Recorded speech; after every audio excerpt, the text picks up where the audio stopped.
Ah, yes. All right. Okay. Okay, I'm going to start the timer Okay. as soon as I adjust my audio. All right. Hello, and ready? 3, 2, 1, timer. Okay. Let's see. It's Hello, Think Twice Radio, and welcome to an episode of Smalltalk with Matt and John. I'm Matt, and I'm John. and this is our show. And today's show, we have a very exciting agenda. A couple things we'll talk about is one, Gamelan. There was a big Gamelan performance this weekend. Yeah. So I'll recap that, and then dive into some Mongol history, where the Mongols invading Japan. Invading Japan. J-Town. Very important part of history. Yeah. Yeah. And there were a pretty violent lot. And then we'll Yes. probably go into other things, there's but those stuff are we can talk about. Yeah. the main topics we'll be Yeah. hitting. So Yeah.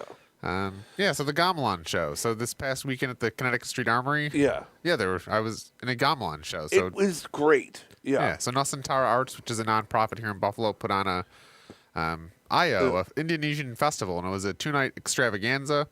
On Friday night, there was a Balinese gamelan show by a group from Rochester, and then there was a documentary about puppet making, and which is cool. part of the gamelan art.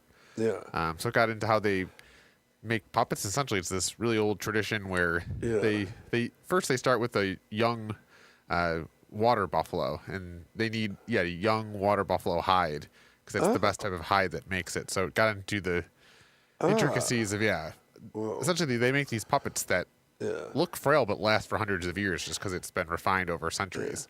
And it's amazing thinking like that seemed like it was good entertainment too. Yeah. For back in the day when you didn't have TV or anything. Well, if you think about all the energy that we put into modern entertainment, whether that's watching a YouTube video or doing whatever, that if you didn't have those things, that same energy was just put into entertaining yourself. So it was pretty incredible. And I think one of my questions was, is this something that the internet is slowly killing? Because it was, you start with a water buffalo hide, then you stretch it, and there's this whole process, and then it's a very intensive process for some puppets, but people put time into it. So that was Friday, and then Saturday there was a Javanese performance, which I was in, which is different. There's different types of gamelan. So in Indonesia, there's thousands of islands, but I'm part of the group that plays the Javanese style, which is from the island of Java. And then there was Balinese? Then a theatrical performance by the Balinese group, which was like a play. Which it was a pretty good play. Like it was kind of scary too. Yeah, I think a lot of the Indonesian culture, there's these very scary figures and ghouls and ghosts that inhabit their mythology. And when they play the music along with it, it's pretty intense. Yeah. I think that's what I was kind of noticing too, because I was just kind of on the periphery watching of just how cool it is to have the music kind of set to a performance. And it's very similar to like when you go to a play and you see there's a whole orchestra pit in our Western play type thing. Yeah. But it was like, and our friends were dancing there. Ari, Telemann, Risa, and Luna were dancing. These like 3 ladies I knew, and it was nice to see them again. And they're very good, like skilled dancers, traditional dancers. Yeah, the movers that get into it. But I wanted to, so obviously I've been kind of participating in this group for a while, so it was cool to kind of perform. It was a good venue, and I did want to show maybe some sheet music, some kind of behind the scenes view of the actual. I can turn that on this light with the sock. But essentially, this is kind of the sheet music, so you can see it's just kind of numbers. It's just really just numbers that you follow, and they go in patterns. So this is my favorite song, Subaka Stawa, I think it's called. Essentially, it's just these numbers that you repeat. So this is kind of what the music looks like. This is just really just numbers that you're reading, because part of the scale is there's just really 5 keys or 7 notes. You just kind of tinker between those notes. It's very ghostly. I would describe like the sound of it's very like ethereal and like very spiritual. Like you're entering into like the spirit world, and I think that's a pretty neat effect. Yeah, I think the Javanese style I guess I've done a little research and can speak to, but essentially it originated as like kind of palace music. So you got to think the king had rule, and this was music really just to kind of entertain the king. And I think yeah, it has a contemplative tone because there's a spiritual aspect to the music, which is interesting. But yeah, those are my favorite styles, and obviously Javanese gamelan is a very expansive, like any type of music. There's a lot of nuance to it, but I do like the kind of the more ethereal sounding, slower parts. Yeah. But yeah, so it was just like, but it was very, very entertaining. So, and you guys, next time it's up, make sure to go watch it. Yeah, so go. I think there will be some classes coming up. So if you're interested in gamelan, check out Nusantara Arts on Instagram or on their internet page, and they have, I think, an upcoming Balinese gamelan class.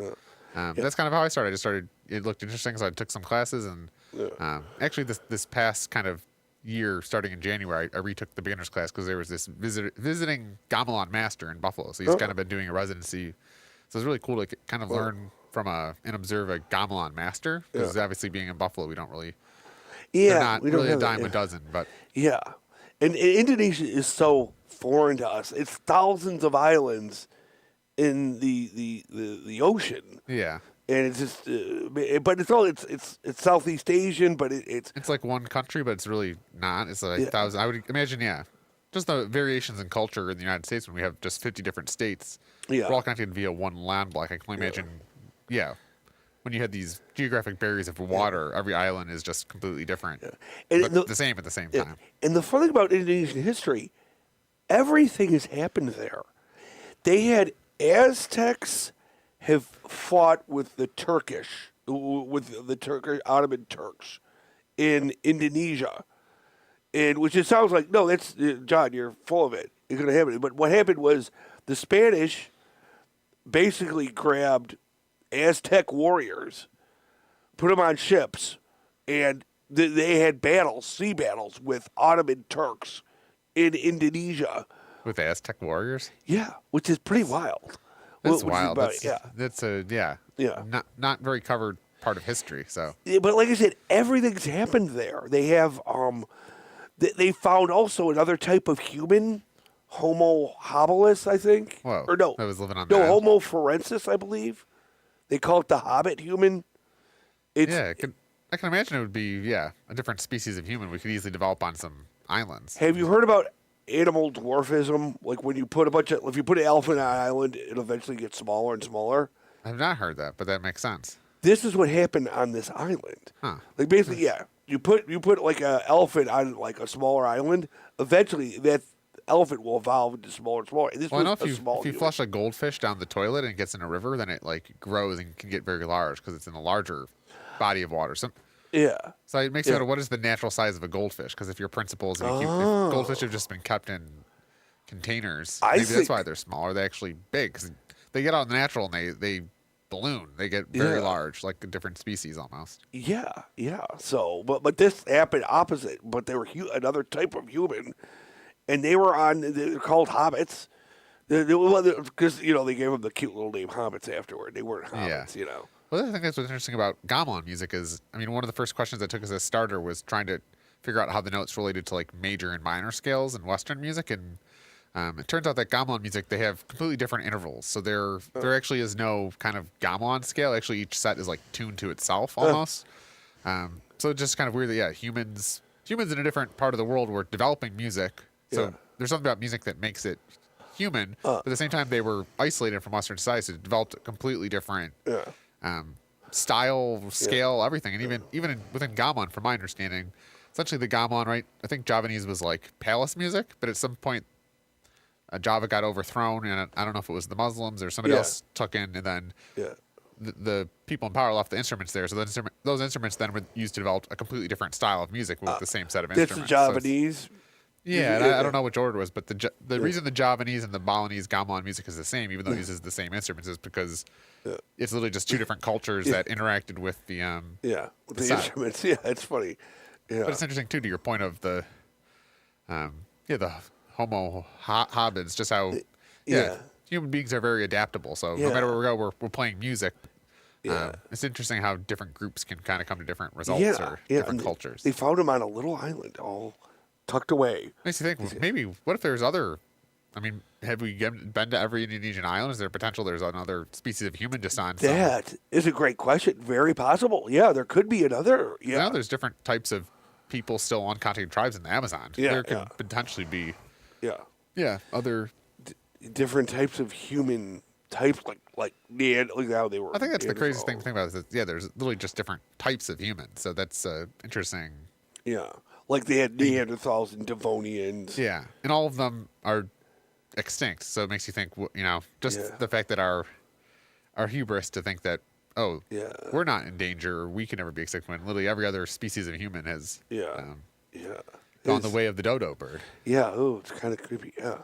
Oh, who do we have here? Is this to watch? Oh, we posted on the Discord, so that's a comment. Oh, Marion Ferrallo is joining Oh, the okay. chat. And she says, Bornean elephants are currently the smallest elephant species. Oh, okay. How small are these? Are they small enough to you could keep them as a pet in your house, Ooh, I don't know. or maybe in your backyard? I know. I've seen like the family of elephantine has gone from very small to really big, like the big What? giant mastodons. And I think over the Memorial Day weekend we were talking about the Romans, and you had mentioned that somebody had war elephants, which I can yes. think of a scarier thing than war elephants. Hannibal, who attacked, we went over the Alps with elephants and attacked Rome.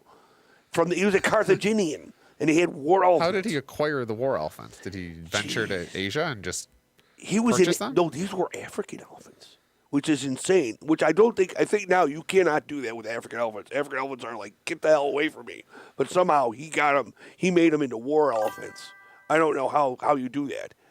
But Well, I can't imagine, an army, how demoralizing it would be if you, round the mountaintop and see your opponents and they're riding war elephants. That's where I would be like, I'm out of here. I know the Indians did it, and our friends, the Mongols, fought them when we're talking about like in the 12th century. The Mongols basically exploded over the earth, like these nomadic. Basically, these are nomadic herdsmen and hunters, but basically there's a guy, Genghis Khan, the Khan of Khans, declared himself.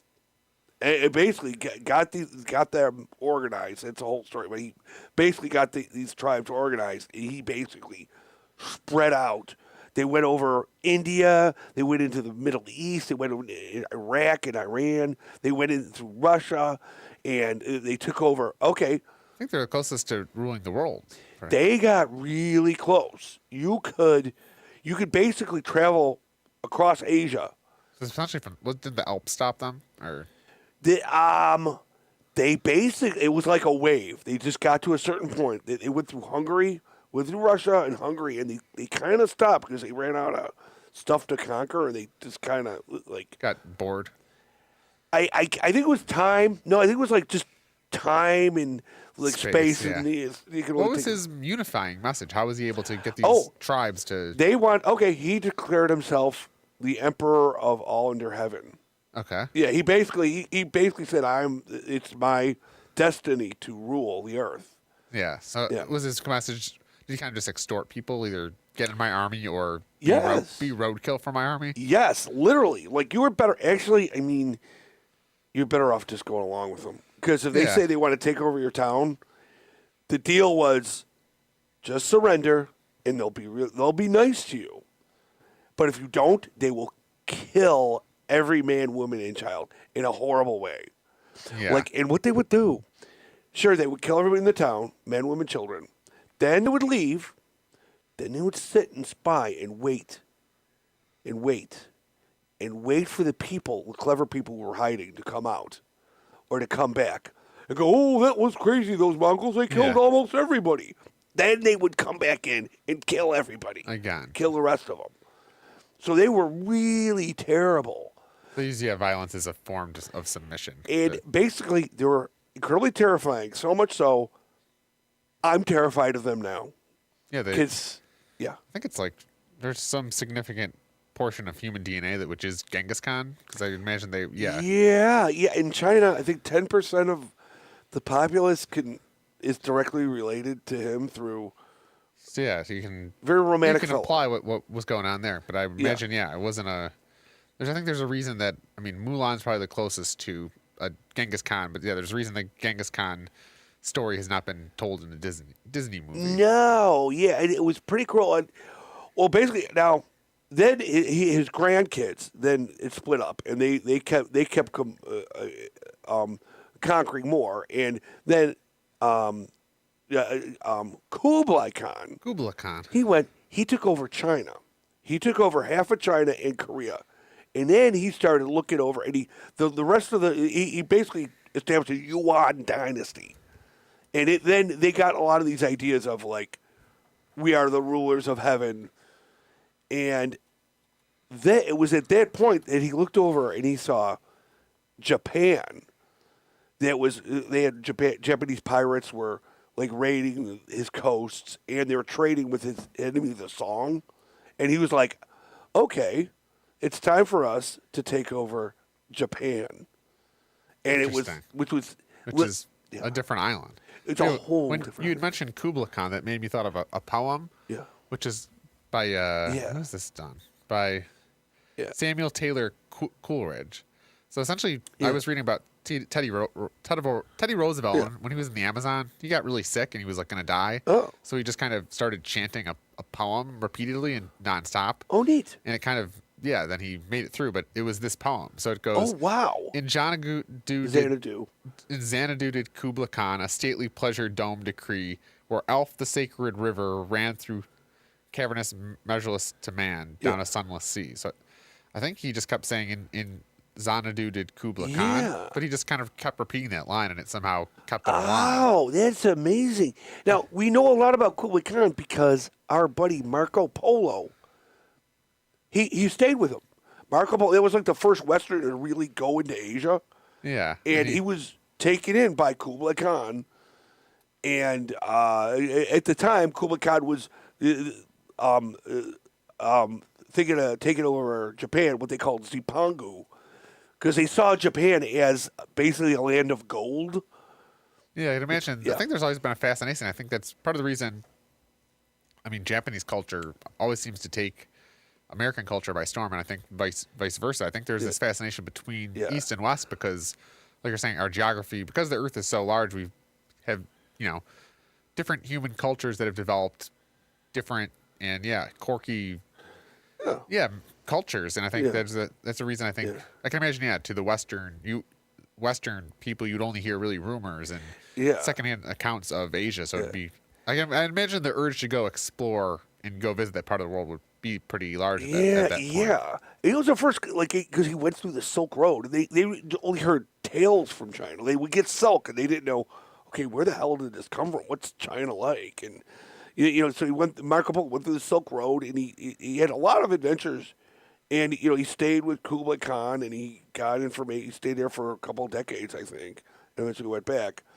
But Kublai Khan, he had his eye on Japan, because he was fighting with the Song dynasty. Yeah. He's like, if I get Japan, like this little island, then I could just go back and he had this idea. I'll invade it. Yeah, did he want to? Yeah, and get the samurai on his side. I feel like that'd be a pretty. I don't know. See, if he did, that would have been amazing. It would. But I also think it would have been. I think samurai almost pre-programmed to not to do that. They would kill themselves if they were joining us. They had Bushido. They had the Bushido Code of Honor, where they fought completely differently than the rest of the world. Like they would fight like individually. I'd be like I'm a samurai. I'm going to fight you, man. And then you would. Your retainers, like in the nighttime. Yeah, it was just 1v1 combat. Yeah, and that was very big, like individual combat. And the samurai also had the samurai sword, which at the time was like top technology. Like the samurai sword, it would be folded like thousands of times, and they would put more carbon in it. Just make it stronger. So in the end, they had this incredibly strong, sharp sword where you could do insane things like cut a guy in half. So these were incredible. Like in the old world, this was like the sharpest sword in the world. It was flexible. I know. I've seen some training videos of Shaolin monks. Yeah. But Yeah, this is the whole idea of training under a code of ethics and a whole system, and you're essentially devoting your existence to fighting as a Now, samurai. imagine if the Mongols had gotten a hold of that technology, and Japan also has lots of sulfur, which at the time the Mongols started developing gunpowder. They were the first guys to like throw gunpowder at people, and people were like, "What the hell was that?" So that was like, and Japan had tons of sulfur. So basically, So wasn't the Chinese that invented gunpowder, or is that exactly. But now our friends the Mongols, they were great. Is they would take over things, and they would learn from them. So they learned from the Chinese how to do siege warfare. Like they were just good at steppe warfare guys. yeah? But they learned siege warfare, how to tear apart cities and make siege weapons and gunpowder. But also, when they would fight like the Indians, they would learn how to do formations, like military formations. So all these people they're taking over, they're absorbing Their better. knowledge. They're getting better at military. They would have taken over Japan. They would have developed samurai swords and maybe some Bushido type of stuff. So they were getting bigger and bigger all the time. So he sends an envoy to basically to the Emperor of Japan, like this long flowing thing, like saying, "Oh, Emperor of Japan, we should be allies. We should work together." And it was a little condescending. It was basically saying, "I want to take you over," or "I hope there's no violence involved." And the Japanese, it was kind of like talking down to the Japanese. Yeah, Which don't do that. Let's just imagine that would be Please. just Mongols versus samurai. That could maybe be the next Oh, 100 men versus gorilla debate. I don't know who would. Let's explore that. So the samurai, because they actually did battle. So you were telling me that they did battle, and there was they did battle, and the Japanese had. Well, I'll tell you about it. But anyway, so they said advice. The Japanese, they didn't know how to deal with anybody. They just ignored it. So that they got the Khan even angrier. He sent more guys, envoys. They just kept ignoring. And I think eventually they just executed the envoys. And they're just saying, like, basically, let us take you over. Yeah, and the samurai just was killing them. And they were like, and then Kublai Khan, he's not going to take that. So he basically he just taken over Korea. So they got him into building boats. And they were just going to send an exploratory expedition to just kind of test them. So they were like, they got like 900 boats, and like maybe, I think the first invasion was 40,000 guys. It was 40,000 Mongols, Koreans, and Chinese. I see. And they put together the boats. Were the Chinese and Korean upset with Japan? Or they have a reason? This is the thing. Like I say, the Mongols take you over, you're working for the Mongols. Like they take over Buffalo, we're now in the Mongol army. But I'm also curious if they would use those local people's maybe prejudice or own vendettas to challenge, right? If you were, they did have, they did have vendettas too at that time, because the Japanese too. They're not saying it's either. They were Japanese pirates were, assaulting Korea and China, so there was their ethnicity. Actually, playing a giant video game where they're just like collecting resources as they go, and human resource. They're just a giant human resources department. Yeah, and they got from the Koreans. They got their ships. They put some ships together, and they assaulted. The first thing they assaulted Tsushima, the island of Tsushima, and the island of Iki. Now, the samurai did put up valiant defenses of Tsushima, but of course there's 40,000 guys, and not just any guy. Yeah, these are these Mongols. And the samurai were fighting completely different than the Mongols. Like they were, like I said, they were fighting like knights. Where the Mongols, they knew like strategy and working in companies and stuff. So, but the thing is, they took over Tsushima. That seemed like a place to start. Just this island. They landed four different places. They landed there, which is between Korea and Japan. I guess you just go island by island and eventually. And they eventually had that in Iki Island. Now, They then eventually Iki, yeah, there's Iki island Island. hopping. Yeah. Now, eventually, their landing place was at a place called Hakata Bay on the mainland. Was Hakata Bay, and when this is the horrifying thing. This is the Mongols for you. When they rolled in with their ships, they had strung up a garland of women through their wrists on the prows of their ship as they came into the Japanese. It was Were pretty they terrifying. living or dead?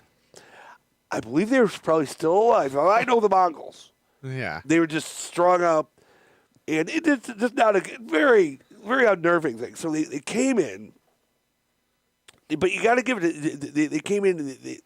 The Japanese had heard and prepared a little bit about it. Yeah, I'm sure. Yeah, rumor got out.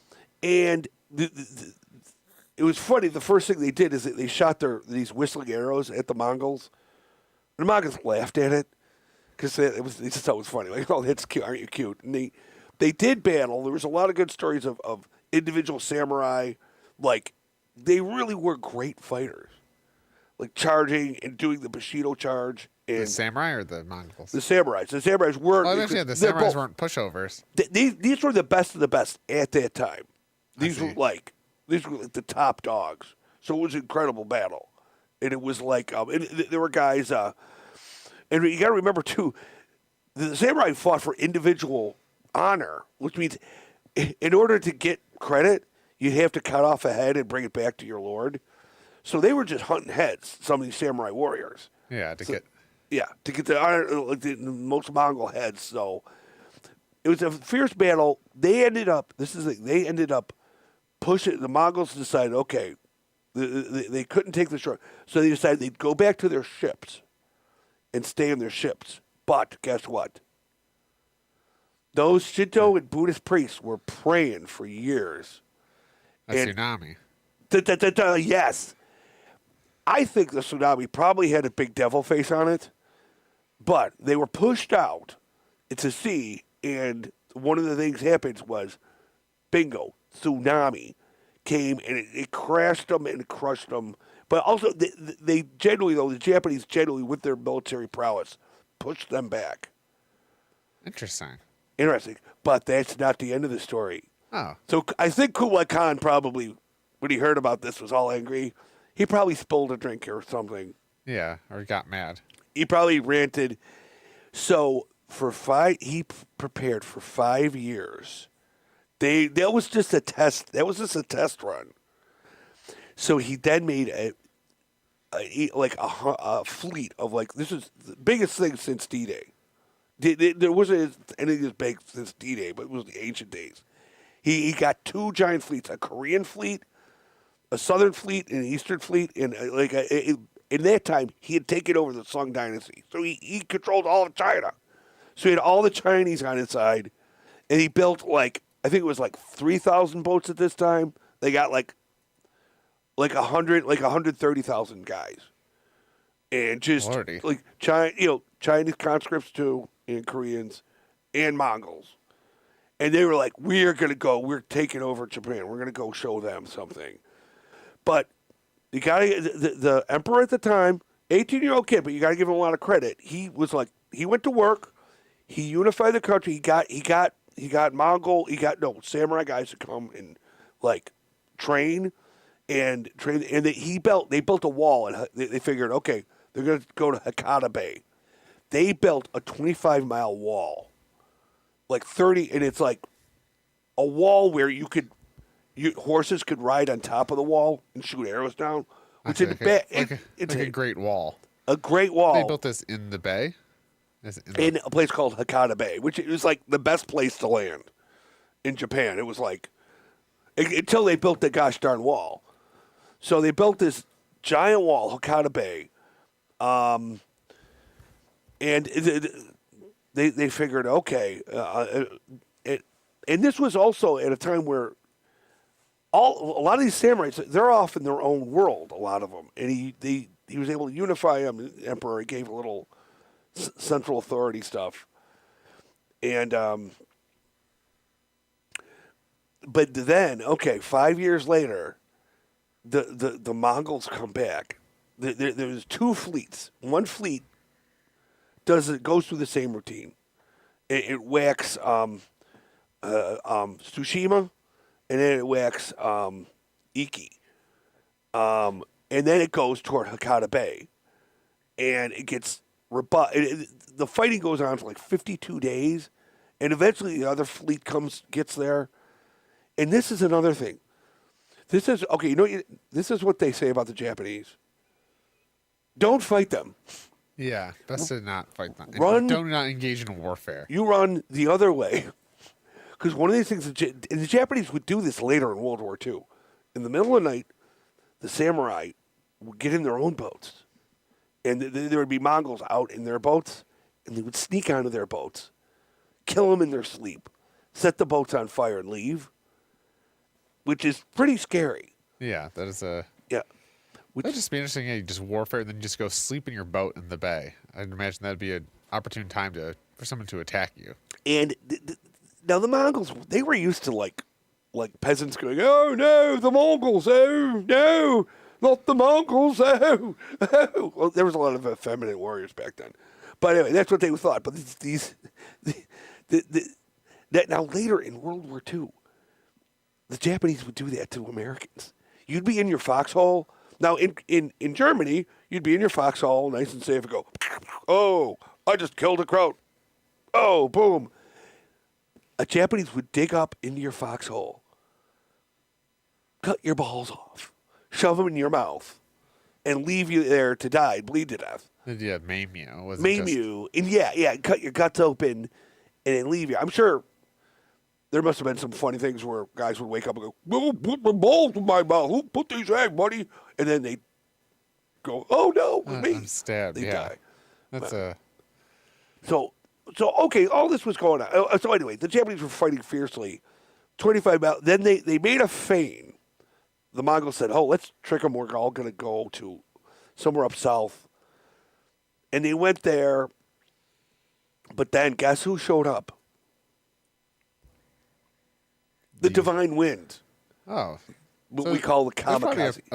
A group of Japanese priests that were summoning spirits. They did really good job. Yeah, there's a Shinto priest or was it a Buddhist priest? I think directing the energies. Yeah, and they did a really good job.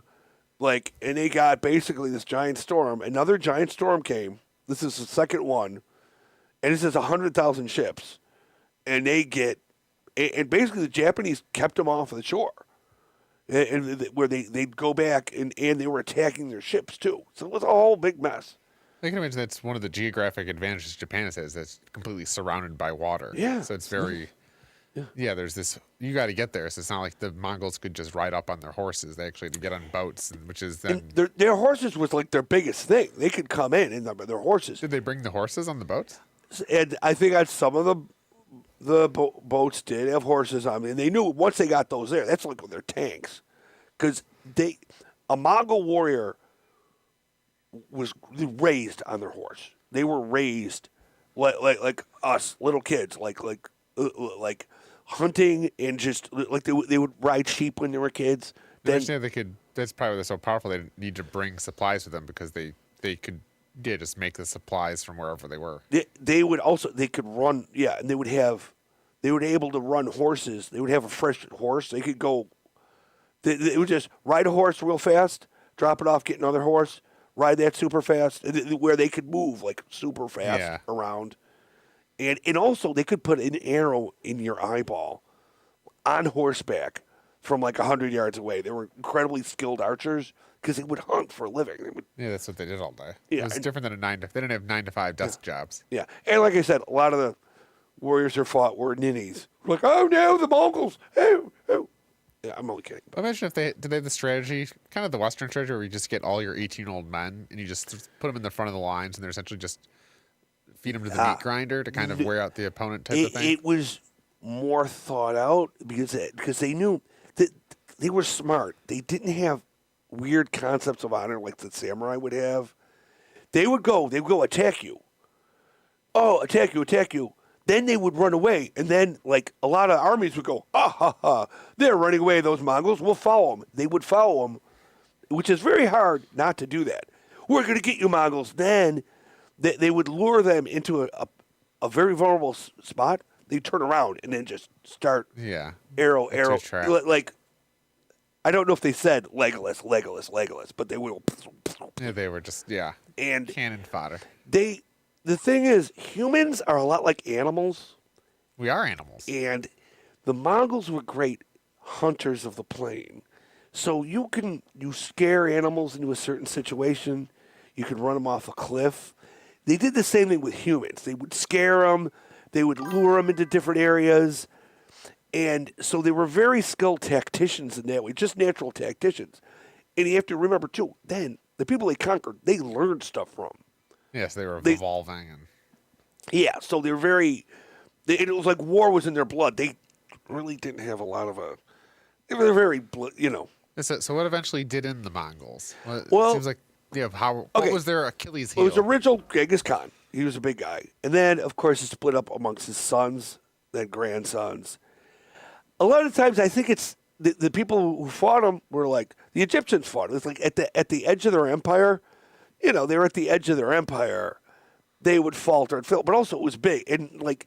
Kind of bureaucratic implosion. Yeah, once the main guy died, you had power factions. This part was called the Golden Horde. This was the White Horde. This was the Yuan dynasty. There were different grandsons and different Mongols, and there was even there was an event too. Like they were almost, I think they were halfway through Europe, and I think that's when Genghis Khan died, and then they had to go back to Central Asia, do like a Pope type. Exactly. So, but it was when their empire was there. It was nice to be if you were on their side. You would eventually, for the people that stayed, I guess, better than getting maimed or gorged. Yeah. They would. There's a story where the guys they defeated, they built like a floor, and they put all the people they defeated under the floor, and they had a big party on top of them. I see. And almost used crushed them to death. I think that was just the medieval days that that you would kind of use people as examples or to send messages, like the idea of just stringing women up on the bow of your boat. Or that was very. That was one of the Romans that would they'd put heads on spikes and stuff. I can imagine violence was a much more used form of suppression for those in power. Yes, I would have to say too. I'm sure there was even more terrible stories about the Mongols that I'm forgetting. That's one thing to actually, this is what they did, but then to actually imagine you're just an unconscious person, you just see this anything, you just actually witnessing it would probably be much different. They would conquering and ruling are kind of two different skill sets. Just because you can conquer something, keeping them in line is a whole other form of skill set. It is. As a matter of fact, there was one of the castles at Iki. When they attacked the castle, they had their shields were Japanese people. When they went into there, they were shooting their arrows with like hapless Japanese peasants, like as actual shields. That's what the Mongols did. They were very hardcore. But the Japanese too were very hardcore. They sepulchred themselves rather than being. The women would fight to the death. The Japanese women would fight to the death. Yeah. But then they'd kill themselves. Honor, I think it's crazy how even cultures how their honor code would inform their military strategy, what was acceptable, what was not. It's almost like their moral code was reflected in their military strategy. Yeah. It was, but the Japanese, they were tough guys. They were saying like the reason the Japanese were merciless to their captives, but they were merciless toward their own men. Too. If you didn't follow the code. What? If you didn't follow the samurai code, or you were expected to die. You were expected to fight to the death, and not come back. You were expected to do that. Yeah, coming back would be. That's interesting because they're just how they were prepared of the individual culture of you're essentially you're viewed as a little brick in a wall or a machine. Yeah, you're part of a cog. Very but communal. That's where your honor comes from. It's a whole different. Yeah, that's a whole. That they built that up. Yeah. Like in that culture, where and it wasn't, wasn't questioned. But also, the honor was very important, and You know. I think it's good. I think it's good to have a moral code or have some sort of these are the ideals we're aiming for, and maybe you fall short, but at least you're aiming for something. Yeah, yeah, yeah. But wait, what eventually? Yeah, like Marianne asked, yeah, what eventually Yeah. did in the Mongols? So they slowly, over time. I think it is bureaucratic attrition. Yeah, the power factions. Yeah. Once the main guy dies, and there's Yeah. 5 different people fighting for Like in power. China, the Yuan dynasty lasted for a while, but then the Chinese Well, I think overthrew that's them. why it's conquering, and once you conquer people, and especially as your territory gets so large, you almost have to adopt a way to manage everything. That's a very hard thing to do. But I think their idea of letting people, because I think they let people maintain their ways of life and culture. That seems, that's part of the strategy of you can't just enforce your way of being on them because The one good thing the Mongols were good about too, though, is they would let people keep their religion. They were like, we worship the great sky. You could worship Allah. There were Christians in the Mongol ranks, Nestorian Christians, who were How long were the Mongols in power? Ooh, The Mongol reign. yeah, and it started around 1200. Let's see. I don't know if they were one of the more long-lasting. AI says the Mongol Empire, also known as the Yuan Dynasty in China, was a vast empire that ruled over a significant portion of Eurasia from the 12th to the 14th centuries. So that's a very interesting. Yeah. Wasn't the Black Plague or something going on at that time? I was just joking how history is like, at least from the Western point of view. We first of all we learned nothing about Asian history, which is crazy. You just had these different branches of humanity, and if something was going on in Europe, there was something completely different going on in Asia. I mean, even Western history, it's really right. Jesus was born, and then 1,500 years or so of not much to talk about, and then the Renaissance, and that's where we learned about science and art and stuff. Yeah. And then the Americas, and that's really kind of the very basic Western history. But it's the Earth's been around for billions of years, so that's really a very limited viewpoint. Because what was life like in 1243? I don't know, anywhere in the planet was completely different. Yeah, it was totally different. Yeah, like you had the Mongols running around. You had the Japanese in their area, And I think there's this quote that goes, "Poor man wants to be rich, rich man wants to be king. King's not happy till he rules everything," which I think is a Bruce Springsteen. Yes, yeah. But I think that's very fitting of The cons. the cons, but also just humanity in general. Drop a human on Earth anywhere, and that is going to rhyme true. There's probably some person in charge that wants more power, and people poor that want to be rich, and it seems like no matter where you go, there was there's music, food, violence, survival is kind of embedded in the human story. Yeah. So we have a comment that Marion says it makes sense. They say most political systems last 200 to 250 years. That means our time is up. Nope. Uh-oh. Well, I've talked a little bit about the fourth turning, which is kind of a similar concept of this idea that essentially the only thing constant is change, and I think as these systems, the attrition, and you got to think, at least from the American kind of story, right? The founders are not around anymore. In fact, the founders have not been around for a very long time. So we just have a very much reality of it's very hard to maintain. Our stuff. Anything. It's hard to run an organization of any scale on day-to-day basis, let alone over large scale organizations or over the course of But I guess it also doesn't necessarily is bad. It's just the way things are. So, I do think it's becoming more apparent that the American reign. We've kind of been in this post World War II, right after World War II. The American system has kind of been ruling the world, and I think it's very clear that the times are changing. But it's ironic that it's one of the reasons it's ending is because we elected this guy who just decided, I guess we're not going to be the leaders of the free world anymore. We're going to be, I don't know, like trying to extort minerals from people, like from the Ukrainians for peace deals and stuff. I don't think anyone saw the American order coming to end because the Americans would decide to tear it up. I think there was the thought, because essentially the the promise we've had is that the American military would kind of protect seas, make open trade easily available. So the idea that we're now kind of reneging on that and kind of moving towards, but this is also happening globally. We're moving away from this kind of globalist perspective to more nationalism in every part of the world. Well, hopefully Donald will die, or when his 4 years are up, that'll be a big turning point of like, okay, you got to go, MNFer. We'll have to see. We'll have to wait and see. I don't know if Trumpism will continue past Donald Trump. I'll say, I think there's the person. There's also the movement. I think the movement is very much not even here to stay, but it's something that's very real.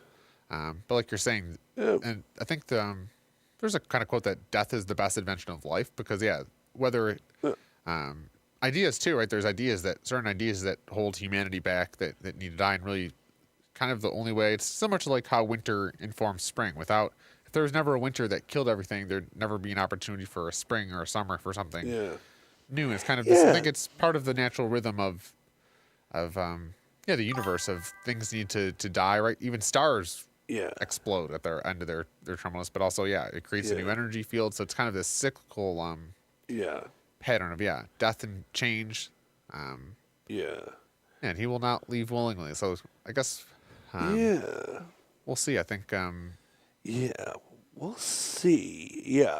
It's going to be that will be a very interesting. I think it's part of the larger point of I mean, I don't think anyone saw the American system changing because of our own thing, but at the same time, the world is changing, and the United States of America needs to adopt. I don't know if blowing up the world order with no plan is a good thing, but there needs to be some sort of. I mean, part of this system, I think that I think a lot of the rise of Trumpism too is there is this really lower class, working class pain that Americans feel that I think the everyday American feels that this system doesn't benefit them, and I think when you look at just this area of globalism has kind of concentrated wealth in these corporations. You have corporations and large entities. I mean, you've sites like Facebook and Amazon, which have larger GDPs than the nation states. Let alone, a small business owner. So I think there's a lot of people that feel angry and really they don't have a way to express themselves. So it's very nuanced, but I think the world's changing. I think the internet's one thing that's radically changing. I know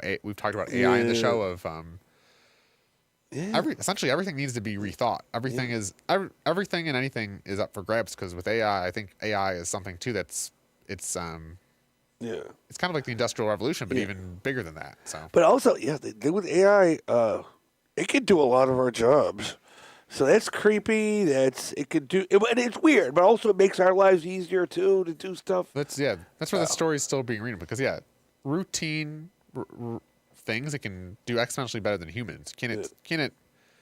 I think that's where we're kind of in this point too of what is our role in the universe and on Earth. I don't know. I think human beings, we have a very unique skill set, right? I think it's one thing that's hard to recreate in AI is just the ability to think creatively, the idea to have emotions, and it's very hard to. We have a role to play, and I think part of the AI dystopian discourse is that the robots are going to take over, and which is possible. I think that's where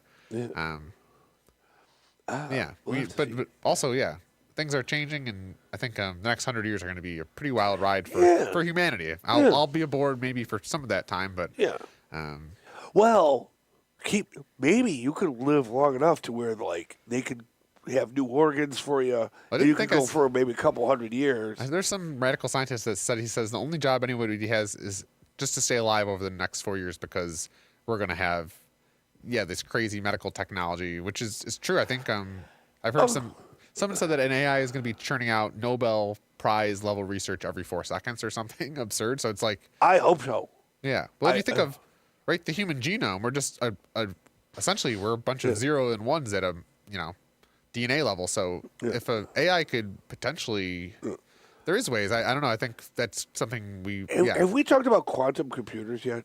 I think we've talked maybe a little bit, but what are we get a quantum computer rolling? We're like we're in Star Trek world. Yeah. We are Well, like, like- like you say, like a Nobel Prize every 4 seconds. Yeah. What was it? I think it's nuclear fission or nuclear fusion. But yeah, nuclear energy. I know it's obviously done a lot of damage, but there's also that seems it feels like humanity can take 2 courses where we try to curb energy, but it seems like that's not realistic given on where things have gone since the Industrial Revolution. We need to focus on there's got to be a way to get unlimited power. And I was actually just meditating on the fact that just the planet Earth is getting sun all the time, and I was thinking how plants just receive that energy naturally. I think this is making me think about solar power and how important it.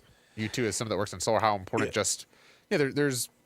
there's different modes of being that I think humanity needs to adopt to. One that we need to change is just extracting oil and fossil fuels from the earth, burning it into the atmosphere for temporary power. We need a way to whether it's some massive innovation in nuclear where everybody has a nuclear reactor in their house that cannot explode, that provides them unlimited power. Or fusion, we get fusion working. Yeah, that's fusion power is really nice. Makes me scared because then I don't know. I think it's are there just scientists in some lab just working on this, or I don't know. Well, because it's like we should be working on nuclear fission. I can say that, but it's like I'm personally doing nothing to help adopt nuclear fusion other than talking about it on the internet. I know too. They're government funded. I hope they may have been. Well, the one thing Elon probably wouldn't cut stuff like that.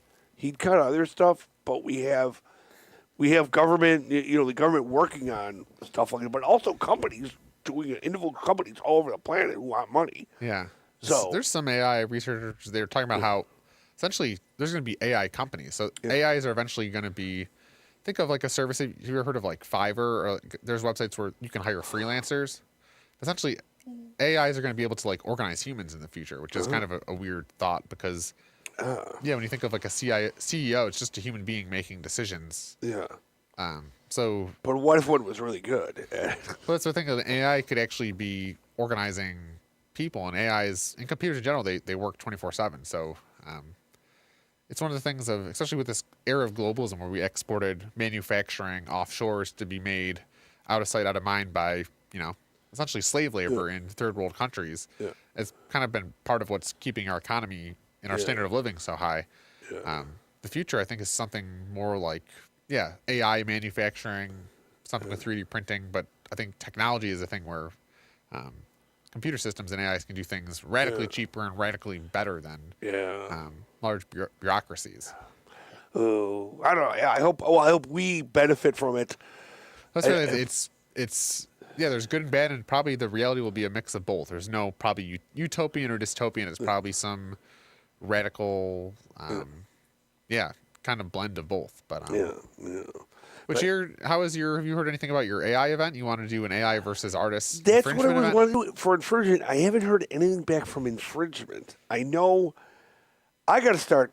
I'll have to give them a call and see what's going on. I don't know what's going on with infringement, but I think the AI versus artists, and it's an interesting concept because I feel like that is where humanity's right. Our humanity, and I think a lot of the AI concern is that the ethics of AI. Well, AI do things ethically. I think we're human beings. That's what our role to play in humanity is right. We have compassion in our best moments. We have compassions for other people, other creatures. Right. We can, and that's where like an AI maybe might not be, but then also, we're humans, so we're complex too. But I think we have the ability to, creative problem solvers. Yeah. I think, there's this utopian view that in the future AI will liberate human beings, and human beings will just sit at home all day and make art and pursue their highest vocation from their creator. Yeah, we've been aiming for that. But it seems like then you got to make the AI robot. Well, there's some guy that said we were going to be working 10-hour work weeks by this point because technology which is part of the other issue of the economy is wages have stayed flat or decreased while our productivity has gone up. Because I was thinking, and my company just announced, pay cuts, but I was reflecting on my own self of, I have not made, I'm basically in the same income tier, yet I'm using AI now to do computer stuff, whereas 10 years ago, I was doing stuff out of my head. So, even my own skill set and productivity has increased radically in 10 years, but human wages have not really kept up. even the larger kind of macro trend of your dad, my grandpa, 2 generations ago in America They could had, make a living. yeah, you They could have a high school degree and have kids. have 6 kids and a stay-at-home wife that you supported. Yeah. And a pension, and a house, and a And car, a pension. and all this. Yeah, now it's travel when you're retired. Yeah, and now that's just not the reality that any of most Americans experience. So yeah, unions. That's what I, yeah, unions. I think collective labor is good, but also who's like the Henry Ford of our time that will kind of pay workers more, realizing that it's good business. Yeah, I was hoping. Yeah, I mean, I was hoping other people there would be Henry Fords of our time, and I was hoping. I ended up working at a Henry Ford company, but I also wonder how much of the Henry Ford folklore that we've been told is some sort of industrial propaganda. Well, right? Well, I don't know. He was a horrible man. Well, yeah. I mean, he was paying workers. I don't know. Right? We have the snapshot of history we've been fed, but well, he was anti-Semitic, and also Hitler had a picture of him in his office of Henry Ford. Henry Ford, he was a big anti-Semite. Did Hitler admire his what is it? The line, the assembly line? I think he probably did, but I think he admired his anti-Semitism too, because he was like a major. He wrote like pamphlets and stuff that were seriously Henry Ford did that were totally insane. Like, took the protocols of Zion seriously, and that's ridiculous. You just don't hear about that. And he was, you don't. And he was an isolationist too. Well, he was. The weird thing was he was an anti-war, which was good. He was against World War I. Oh, no, I wondered, was Ford part of the war industrial complex at that point in time? Were they making tanks? In World War II, yes. Yeah, I think in World War II, yeah. They just came in. But originally, I think World War I, he was against it. I mean, I know a lot about the military industrial complex, but I wondered how much of was that World War II push where the people in charge saw, our economy was revving by making things, and if we create wars, then we have a reason to make things. I don't see. That's always a big question. Like, I think humans, we're warlike. Yeah. We don't really. I don't think they need. But also, these people are going to make money off of that. That's weird. Wherever you go in office, there's always factions of people that will find. You could have the same values. You could be the same on many different variables, but doesn't matter if you're at a 4-person suburban office park, or if you're for the military or the global level. People always find differences and then have conflicts, interpersonal conflicts that and they're like human algorithms that we create and we're being guided by, not even aware that we are. You know what I mean? Yeah. Well, we're living in a modern world, but we have primal and antiquated. Yeah. Antiquated, but also necessary, because without those antiquated, those are the things that kept us alive. So we've almost been programmed to change. Say some guy who goes into the Wild West thinks I'm a big. I don't know how much time we have left. We have about 2 minutes. Okay. He thinks he's like a super independent guy in the Wild West days. But the truth is, he was forced there by different algorithms of society where he couldn't make it in Europe. He had to go into the Wild West to get land or whatever. The pioneer propaganda. Yeah, go west, get riches. But at the same time, too, it was like, do you want to stay in Ireland and starve to death? But certain algorithms force people to do things. And that's another moment. People are always asking themselves, is there somewhere better for me to be than where I am right now? And if you wake up enough days, whether you're in Ireland in a potato famine and your life sucks, eventually you decide, this sucks so bad, let me try going somewhere else, because it can't be worse than this. That's also been a function. Or you're living a great life, and then the Mongols come and invade your town, and now you gotta go somewhere else. Your life is radically changed. Yeah. I think that's something, as I get older, I appreciate just how absolute little control you have over your own reality. You influence it, but also there's external factors, and you can just do the best you can. Yeah. Okay. Yeah. So, yeah, if the Mongols are invading you, just do the best you can. Yeah, thank God there's no Mongols, and we live in a modern Yes. society where we don't generally worry about angry hordes coming and burning down our village. Yeah. Yeah. Yeah. I don't worry about them. Well, we got about 30 seconds. Any last seconds of wisdom for our dedicated, loyal viewers? Okay. Yeah. Thank the Japanese for keeping the Mongols out of your neighborhood. Because once Japanese fell, you know what would be left?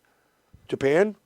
USA. Those Mongols wouldn't have stopped. They would have went right over thankful those. for their video games. I just actually unboxed my old PlayStations. Ooh, good. And Sony, and I know there's a whole mecca of Sega and Great the modern video games. And Pokemon cards, of course. And Pokemon cards, yeah. And Taro Tsujimoto, the famous hockey player. Taro Tsujimoto. Yeah. A legend. Well, thank you for tuning in, viewers. We hope you were entertained. And until next time, we're fading to black. Yeah.